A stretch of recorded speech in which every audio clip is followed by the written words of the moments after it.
IPL எவ்வளோ evolve ஆயிடுச்சுல. இன்னைக்கெல்லாம் மொபைல்லேயே ஸ்ட்ரீம் ஆகுது, எங்கே இருந்தாலும் ஜாலியாக பார்க்குறோம். பட் ஒரு 10 வருஷத்துக்கு முன்னாடி ரெண்டே சேனல் தான். ஒன்று சோனி 6, இன்னொன்று சோனி மேக்ஸ்.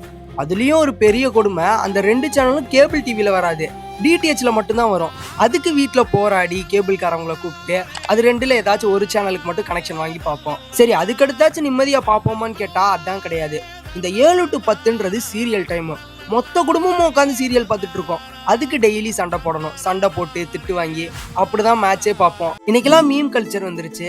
ஜஸ்ட் இன்ஸ்டால மாத்தி மீம் சென்ட் பண்ணி ஒருத்தருக்கு ஒருத்தர் பிடிச்ச டீமை கலாய்ச்சிக்கிறோம். பட் அன்னைக்கெல்லாம் நமக்கு பிடிச்ச டீம் தோத்துருச்சுன்னா அடுத்த நாள் ஸ்கூலுக்கு போகவே பயமா இருக்கும். ஐயையோ, பசங்க வேற ஓட்டுவானுங்களே, எப்படிரா சமாளிக்கிறதுன்னு அவ்வளோ யோசிப்போம். அதுவே நமக்கு பிடிச்ச டீம் ஜெயிச்சிருச்சுன்னு வைங்க, நைட்டெல்லாம் தூக்கமே வராது.